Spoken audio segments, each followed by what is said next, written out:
Hello guys, आप लोग कैसे हैं? मैं Ashish Maurya MKV academy YouTube channel पर आपका स्वागत करता हूं। अभी हम लोगों ने प्रथम विश्व युद्ध के कारण को देखा था, क्योंकि हमारे लोगों का चैप्टर चल रहा है भारत में राष्ट्रवाद। उसे हमने जो कुछ प्रमुख महात्मा गांधी द्वारा आंदोलन चलाए गए थे वो विषय लिखा दिया था सीरियल से। अब हम लोगों का जो मेन होगा, हम लोगों ने चंपारण सत्याग्रह पढ़ा और साथ में खेड़ा आंदोलन पढ़ा था। और अब हम लोग पढ़ेंगे, तो अब हम पढ़ेंगे अहमदाबाद में मजदूर और मिल के आंदोलन के बारे में। किसके बारे में? अहमदाबाद मिल और मजदूर के आंदोलन के बारे में। तो आज का हमारा टॉपिक होगा चैप्टर पार्ट का वही नाम है, भारत में यूरोप पहुंचा दिया। पहले ही आज यूरोप पहुंचा दिया। बाद में राष्ट्रवाद, ठीक, जिसमें हम लोगों ने चंपारण सत्याग्रह और खेड़ा सत्याग्रह देखा था। अब हम देखेंगे इसमें अहमदाबाद के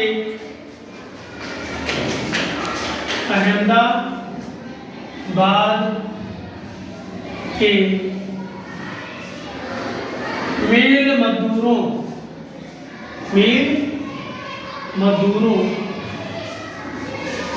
का आंदोलन। क्या देखेंगे? तो ये जान लीजिए ये आंदोलन था क्यों, अहमदाबाद के मिल मजदूरों का आंदोलन था क्यों।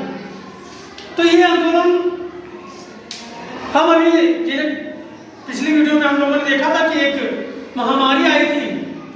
महामारी जो प्लेग नाम था, फ्लू, वो रोग से बहुत लोग मारे गए थे, ग्रसित हो गए थे।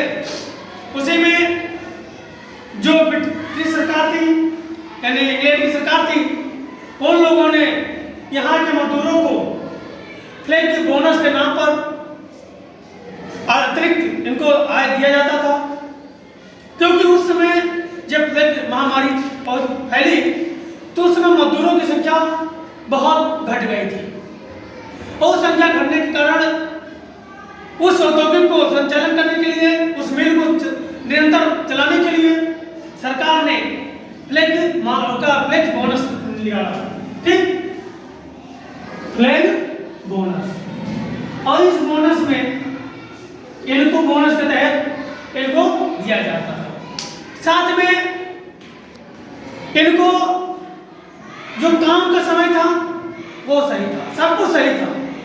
लेकिन जब प्लेग महामारी से जब ये लोग उभरे और धीरे धीरे सामान्य स्थितियां हुई, तो इन पर मिल के द्वारा, यानी मिल प्रशासन के द्वारा अत्याचार दमनकारी नीति अपनाना शुरू हो गया।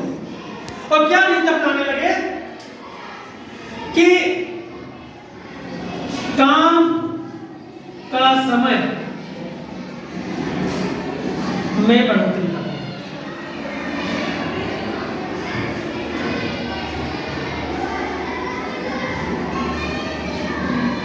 बढ़ोतरी कर दी। ठीक है, काम का समय में बढ़ोतरी कर दिया, वेतन में कटौती कर दिया, वेतन में कटौती कर दिया। और साथ में जो ये बोनस मिला था, ये बोनस को बंद कर दिया। जब दमनकारी नीति से देखा मिल मजदूरों ने, तो मिल मजदूरों ने क्या किया? आंदोलन की मुहिम छेड़ दी।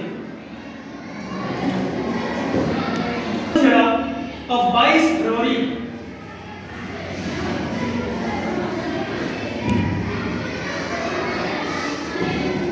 1918 को मिल पर तालाबंदी की घोषणा कर दी।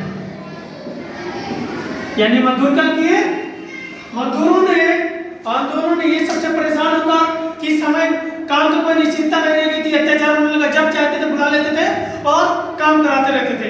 वेतन में कमी कर दिया और जो बोनस दिया जाता था इसको भी खत्म कर दिया, बंद समाप्त कर दिया, जिससे किसान जो मजदूर वर्ग था वहां पे वो गुस्सा आ गया। और घुसवाने में क्या किया कि 22 फरवरी 1918 को मिल पर तालाबंदी की घोषणा कर दी। और जब घोषणा कर दिया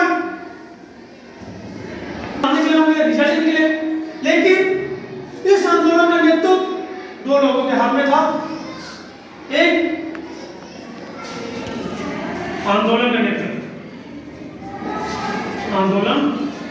का नेतृत्व अनुसुईया बेन साराभाई, एक ये थे और दूसरे थे महात्मा गांधी।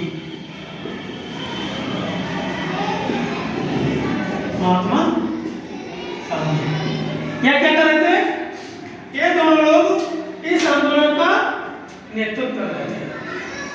ठीक है, तो इसका रिजल्ट क्या निकलता है अब डाल लेते हैं।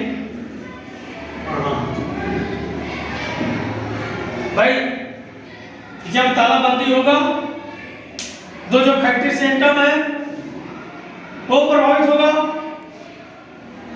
साथ में अन्य समस्याएं उत्पन्न होती हैं। तो हम इसके बाद इसको देते हैं कि जो ये मांग था,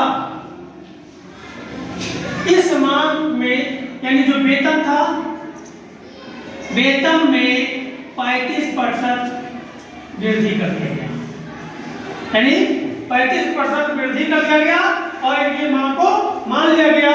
और जब ये मान लिया गया तो महात्मा गांधी जो थे वो आंदोलन पर एक मिनट यहाँ परिणाम से पहले ये चीज जानते हैं कि इतना झुकाव हुआ, झुकाव इसलिए हुआ था क्योंकि टॉपिक के लाइन हमारी छूट रही थी। ये भी जानते जब एक गांधी जी आंदोलन का नेतृत्व कर रहे थे तो यहाँ पर अनशन पर बैठे थे। कहाँ बैठे थे? अनशन पर,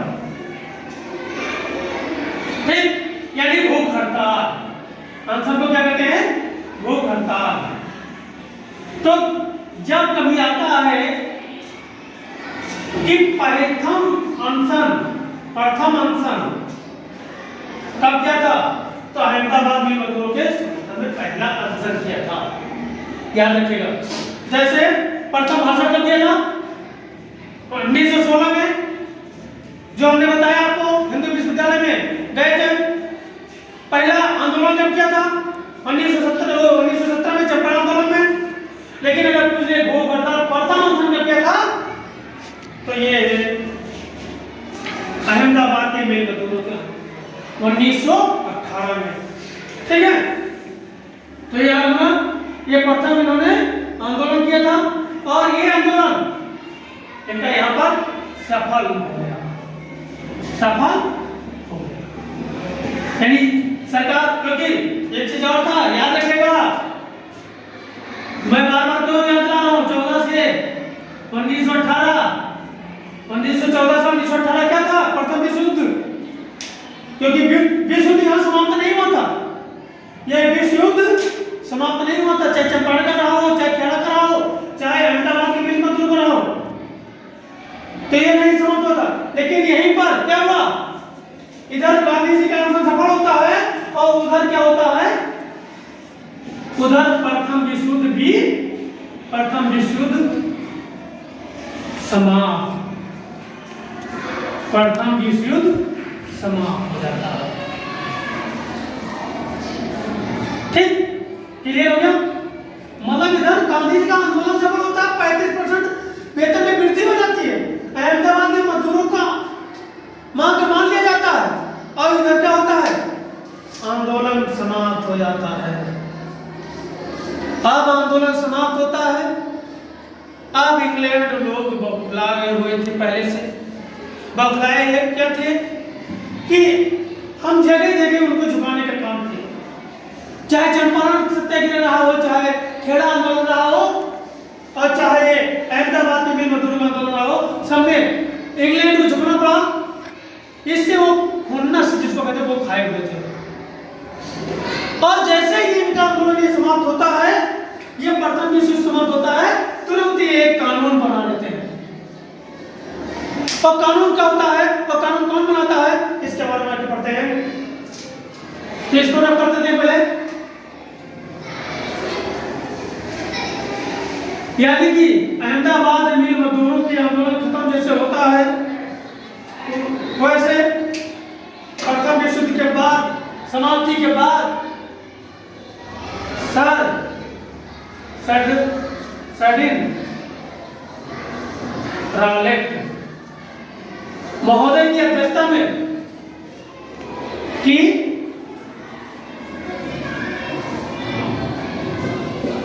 में एक विधेयक आता है, एक समिति का गठन होता है और समिति का गठन होने के बाद एक अध्यक्षता में एक सडियम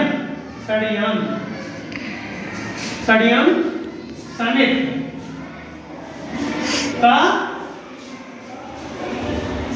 गठन होता है।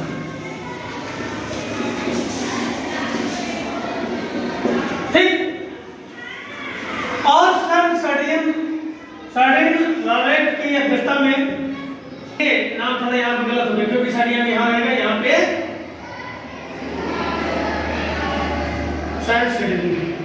रालेट की अध्यक्षता में एक सर्डियन समिति का गठन होता है और इसके और दूसरे नाम से इसका क्या कहते हैं, इम्पेरियम।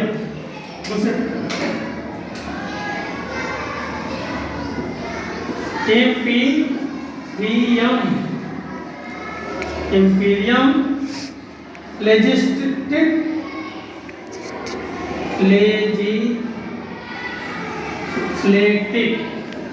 काउंसिल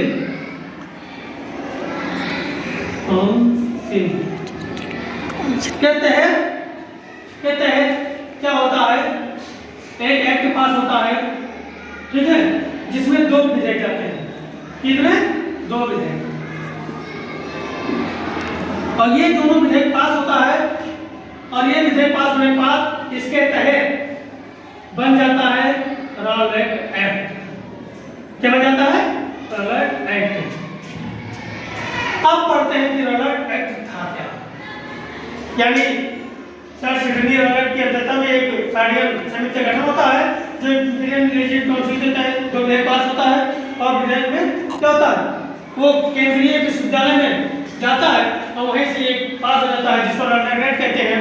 और रालेट एक्ट इसमें क्या था, किस कानून में प्रावधान बना दिया गया, क्या प्रावधान बनाया गया, किस शक के आधार पर आपको पकड़कर और 2 साल के लिए जेल में डाल दिया जाए। जबकि हम लोग अपने भारत में रहते हैं, हम लोगों को मौलिक अधिकार प्राप्त है, अनुच्छेद 14 से लेकर 35 तक हम लोगों का मौलिक अधिकार है, जिसमें हम लोगों को दैनिक स्वतंत्रता प्रणाली की बात की गई है कि अगर हमको कोई पकड़ता है तो पकड़ने के बाद ले जाएगा, पहले न्यायालय के 24 घंटे के अंदर न्यायालय के समक्ष प्रस्तुत करेगा।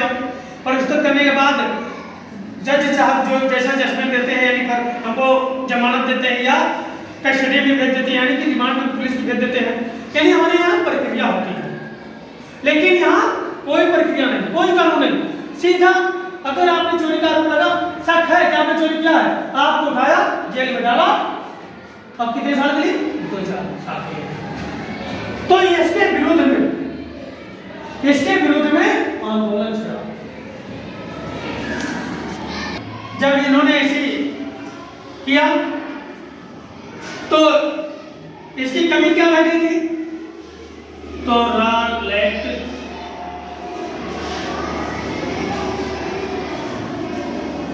एक्ट की कमी थी।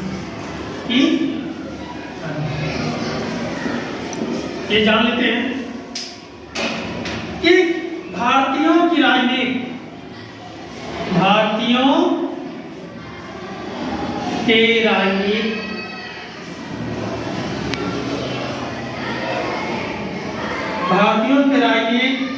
गतिविधियों को दबाने के लिए, गतिविधियों को दबाने के लिए बिना किसी कानूनी कार्रवाई बिना कानूनी कार्रवाई के 2 साल के लिए जेल में क्या किया जाता था? डाल दिया जाता था, जेल में डाल दिया जाता था।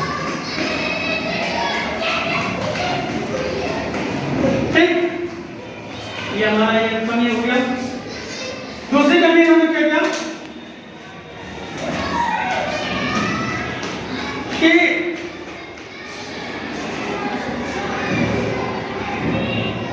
इनके द्वारा क्या किया गया, एक कानून पास किया गया, यानी इनके द्वारा क्या किया था? कानून बनाया गया था, कानून बनाया गया था जो दमनकारी था, यानी कौन कानून था? यही कानून, ये क्या था? दमनकारी था। ठीक, जिससे वहां की जनता परेशान होने लगी। कहां की? यही भारत की। और जनता परेशान हुई तो पूरे भारत पे, पूरे भारत में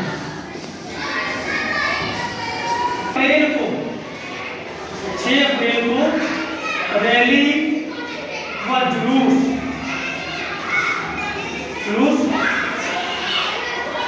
निकाला है। निकालकर विरोध किया,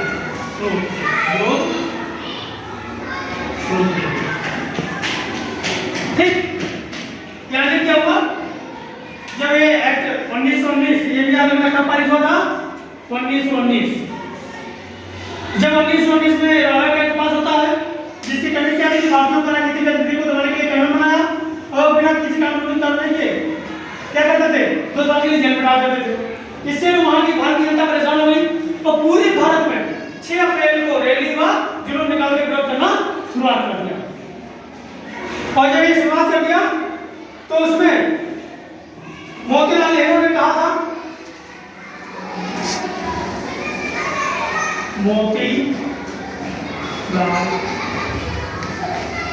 नेहरू ने कहा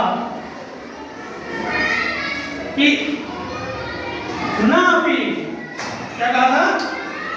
ना अपील, ना वकील, ना दलील, ना वकील, ना अपील, ना वकील और ना दलील का हम विरोध करते हैं। ठीक है, यानी इसमें क्या था? शक क्या था? कोई दलील नहीं था, कोई वकील नहीं था, कोई अपील नहीं था, बस शक का आधार पे था कि उनको तो उसमें डाल दिया जाता था। और नतीजा क्या निकला कि जब ये आंदोलन उग्र हुआ तो इसमें लोग रेल बंद कर दिया, दुकानें बंद कर दिए, जो जैसे था वैसे बंद कर दिया और आंदोलन में भाग लेना शुरू कर दिया। यानी क्या किया? रेल, गाड़ी, दुकानें सब बंद कर दिया, सब बंद कर दिया। और क्या किया? भाग ले लिया आंदोलन में। इससे इंग्लैंड के लोग टेंशन में आ गए, क्योंकि सब जो यातायात के साधन थे, जो एक दूसरे संपर्क का व्यवस्था था, वही बंद हो गया, सब कुछ हो गया, तो ये टेंशन में आ गए। और जब टेंशन में आए, आने के बाद क्या होता है? यही से जलियांवाला बाग का घटना का शुरुआत होता है। यही से क्या होता है? जलियांवाला बाग का घटना की शुरुआत होता है, जब इंग्लैंड के लोग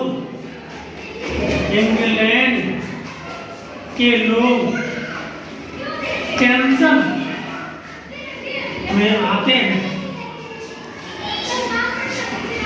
तो जहां जहां जलियांवाला बाग के लोग आंदोलन कर रहे थे, जलियांवाला बाग के पक्ष में उन्होंने क्या किया, गोलियां चलवाना शुरू कर दिया, जिससे क्या हुआ, ये लोग और उग्र हो गए, और उग्र हो गए। तो वहीं से आता है जलियांवाला बाग हत्याकांड। ठीक है, तो इसको हम पहले रख देते हैं। और ये पूरे भारत में क्या हुआ था, ये दमनकारी नीति को लागू कर दिया था।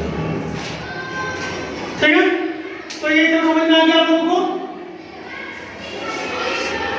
साथ में आप लोग लाइक कमेंट करना ना भूलें, क्योंकि लाइक आप लोग नहीं करते हैं, ये गलत बात है। लाइक करें, चैनल को सब्सक्राइब करें, शेयर करें, लेकिन आप लोग करते नहीं हैं, ये गलत बात है ना, ये आप लोग करते रहें। ठीक है, तो अब आता है जलियांवाला बाग हत्याकांड। जलियांवाला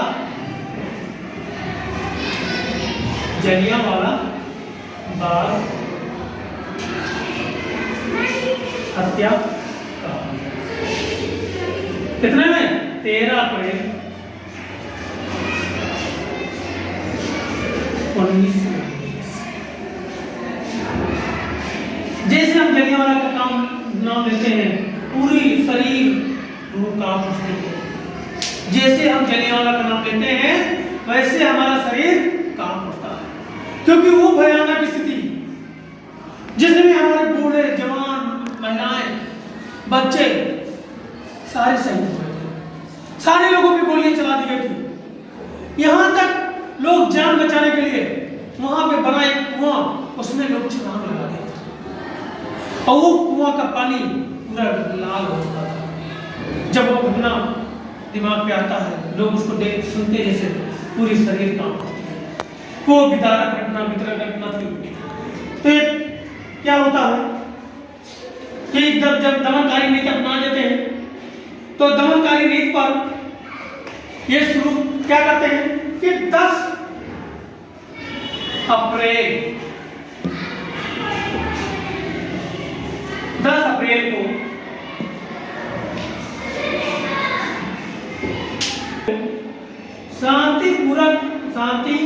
शांतिपूर्ण जुलूस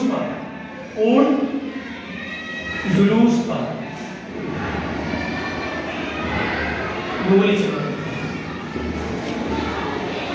गोली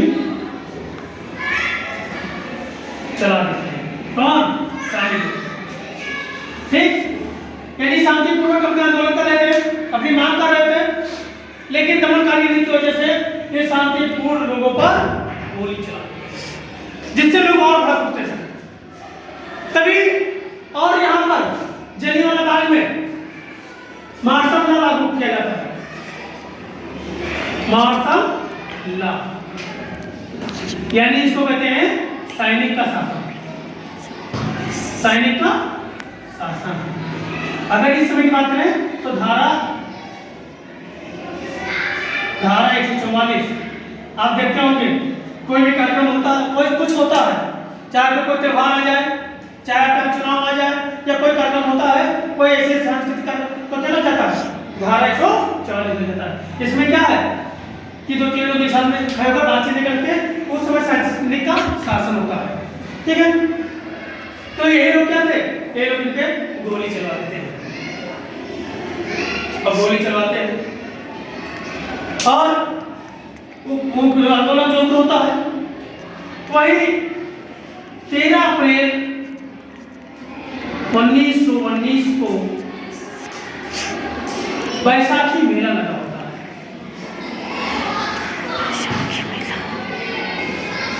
बैसाखी मेला लगा होता है, मेला होता है जहां पर आसपास के लोग इकट्ठा होते हैं। क्या होते हैं? आसपास के लोग, आसपास के लोग इकट्ठा होते हैं।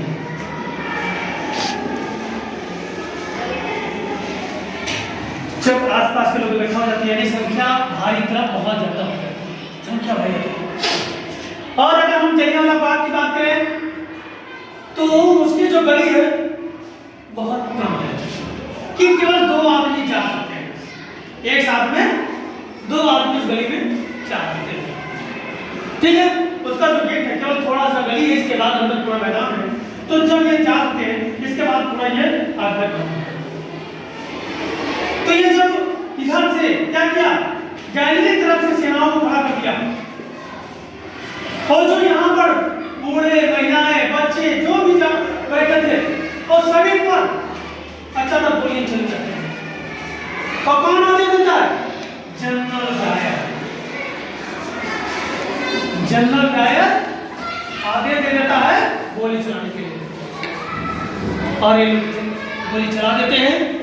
और गोली चलाने के बाद यहाँ पे हजारों की हजारों संख्या में बूढ़े जवान बच्चे क्या होते हैं, कुछ अपनी जान बचाने के लिए दीवारें फाड़ते हैं, कुएं में जो वहाँ कुआं था उसमें चले जाते हैं, जिससे इतनी लाशें गिरी थी कि वो पूरा कुआं कहते हैं पूरा खून से लाल हो था। लेकिन जब ये आंदोलन जब देखा कि गोलियां चला दिया और जगह जगह विरोध हो रहा था, तो अंग्रेज के जो जनरल थे उन्होंने बैसाखी पूर्व के मेले में आए हुए लोगों पर अत्याचार किया और गोली चलवा दी। जब ये चलवा दिया तब यहाँ पे और विरोध हुआ। तब इंग्लैंड वालों को लगा कि आपका और ज्यादा विरोध होगा। तब क्या किया, जनरल डायर को इंग्लैंड भेज दिया गया। इंग्लैंड भेज दिया गया और इंग्लैंड जाकर उनका फूल मालाओं से स्वागत हुआ, क्योंकि यहाँ पर हमारे भारतीयों को अत्याचार करते हैं। तो वहां पे इनका सजा के बजाय फूल मालाओं से उनका स्वागत किया जा रहा था। और इसी के साथ जलियांवाला बाग का हत्याकांड था जो 13 अप्रैल 1919 को घटा था। ठीक है, अब ये जान लेते हैं कि जलियांवाला बाग है कहाँ। तो ये पंजाब के अमृतसर में, ठीक है, पंजाब के अमृतसर में। तो ये हमारा जलियांवाला बाग का हत्याकांड खत्म होता है। ठीक है, तो समझ में आ गया जलियांवाला बाग का हत्याकांड क्या हुआ था कि हमारे साथ कानून लागू हुआ था, सैनिक का शासन लागू था। और वहां पे क्योंकि जब हमारे वो क्या कहते हैं मिल मजदूरों वाली से खुन्नस खाए हुए थे, और वहीं पर जगह जो जलियांवाला बाग के आंदोलनकारी थे उनको ये जो पुलिस प्रशासन थी उनने गोलियां चला दी थी। उसके विरोध में ये लोग प्रदर्शन कर रहे थे, और प्रदर्शन करते हुए शांतिपूर्ण तरीके से जुलूस निकाल रहे थे जलियांवाला बाग के सामने से। तभी 10 अप्रैल को वहां पे गोली चला दी जाती है, और उसी से गुस्साए लोगों ने ज्यादा उग्र आंदोलन कर देते हैं। और उसी बीच में अमृतसर में एक बैसाखी पूर्व मेला लगता है, उसी में लोग आए हुए थे आसपास के लोग, और यही जलियांवाला बाग में बैठा थे। तो जनरल डायर ने देखा मौका और क्या किया, इन लोगों पे 13 अप्रैल 1919 को गोलियां चलवा दिया, और गोली चलवाने से जिसमें हजारों बच्चे और बूढ़े महिलाओं की डेथ हो जाती है। ठीक है, तो ये था हमारा ये। ठीक, अब इसको रब करते हैं।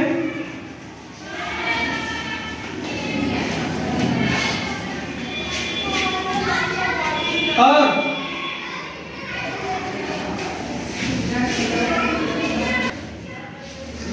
इनका युद्ध समाप्त होता है इसका प्रथम विश्व युद्ध का। तभी से रबर एक्ट में तभी जब व्यक्ति लोगों को शक के आधार पर मानना फिरना अत्याचारी जवान नीति कानून लागू कर दिया, उसी के विरोध में लोग आवाज करने लगे और जलियांवाला बाग के बारे में भी बात करने लगे। तो वहां भी 10 अप्रैल को गोली चलाई गई। ठीक, तो जब युद्ध की समाप्ति हुआ तो एक बात और इन्होंने किया कि जो ब्रिटेन के तुर्की था, ब्रिटेन के तुर्की के सुल्तान खलीफा उपाधि को खलीफा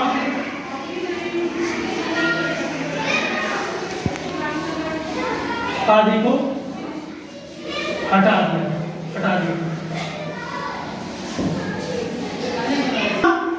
ऑटोमन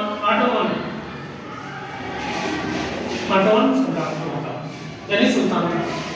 ठीक है, खलीफा किसको कहते हैं? जैसे बौद्ध में दलाई लामा होते हैं धर्मगुरु, वैसे मुसलमानों में खलीफा और धर्मगुरु होते हैं। तो जो इनका उपाधि था उसको क्या किया? समाप्त कर दिया। इसी के विरोध में एक खिलाफ समिति का गठन हुआ।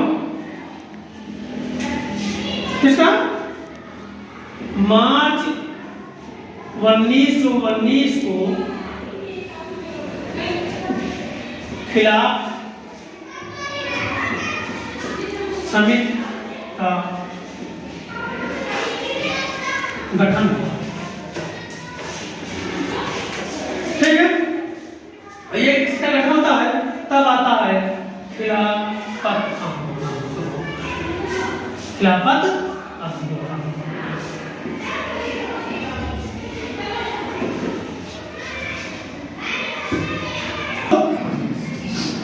अरे खिलाफत आंदोलन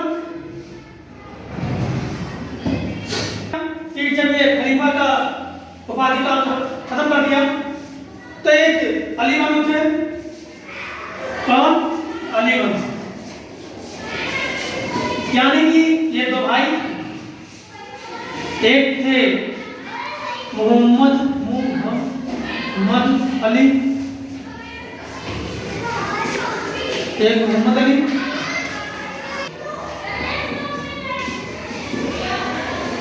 यानी तो अली बंधु कौन थे?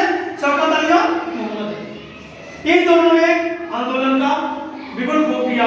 यानी कि जो हमारे यहाँ ब्रिटिश शासन थी या इंग्लैंड का जो शासन था, ब्रिटिश शासन, वो क्या करते थे? फूट डालो राज करो, फूट डालो राज करो। यानी हाँ, पहले से ही क्या था, जो आज भी परंपरा चल रही है, ऐसा नहीं आज नहीं है, आज भी है। क्या है? हिंदू और मुसलमानों को, हिंदुओं को और मुसलमानों को आपस में लड़ाओ और राज करो। ये पहले से थी। तो जितने भी हमारे आंदोलन होते थे, इसमें ये लोग जो मुस्लिम थे बहुत कम शामिल होते थे। तो क्या हुआ था कि जब ये उपाधि खत्म की गई तो अली बंधु ने खिलाफत आंदोलन एक समिति गठित किया और आंदोलन की शुरुआत किया। तभी आंदोलन की शुरुआत किया तो महात्मा गांधी ने सोचा यही एक तो मौका है, हम लोगों को भी इनका साथ देना चाहिए। किसका? अली बंधु का। और उसी समय महात्मा गांधी ने इन लोगों का साथ दिया। कौन? महात्मा गांधी ने। यहाँ लिख दिया, महात्मा गांधी ने साथ दिया। ठीक है, साथ दिया। क्या काम किया था कि अलग अलग जगहों पर, क्या काम था का कि अलग अलग जगहों पर अलग अलग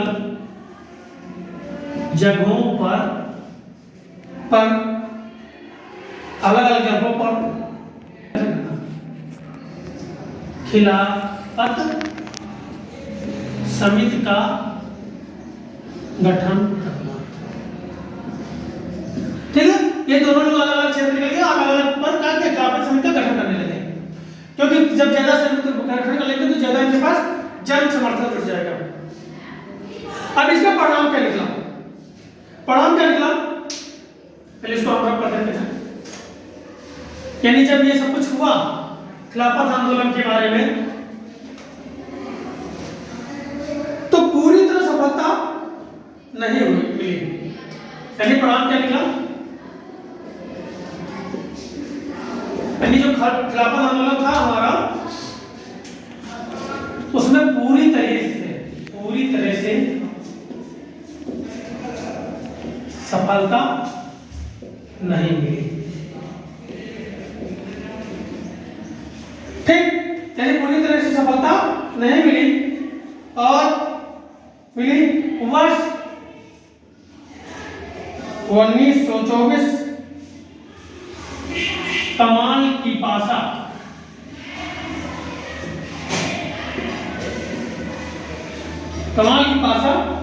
की सरकार द्वारा क्या किया गया के द्वारा तुर्की के खलीफा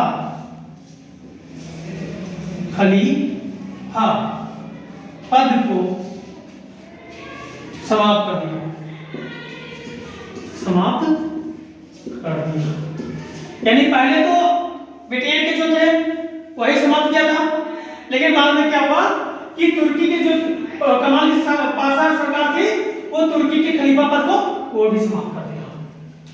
ठीक, अब क्या होता है कि सफलता तो ज्यादा नहीं मिली, लेकिन एक चीज यहाँ पे देखने को मिला। वो चीज क्या देखने को मिला?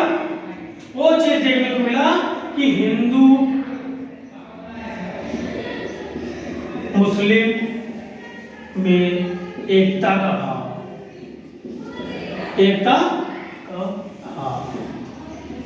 क्या देखने को मिला था? हिंदू मुस्लिम में एकता का भाव देखने को मिला। ठीक है, तो ये हमारा क्या था? खिलाफत आंदोलन था। ठीक है, तो आज का वीडियो यहीं तक। लेकिन अगर अभी तक आप लोगों ने चैनल को सब्सक्राइब नहीं किया है या अभी तक लाइक कमेंट नहीं किया है तो अवश्य करें। आपके लाइक से हमें मोटिवेशन मिलता है, आपके लाइक से हमें हौसला मिलता है और आपकी परीक्षा को ध्यान में रखने का एक हमें उत्साह मिलती है कि मैं कुछ करके तैयार करूं जो आपकी परीक्षा के लिए महत्वपूर्ण उपयोगी बन सके। इसी के साथ जय हिंद, जय भारत। फिर नए वीडियो मिलते हैं।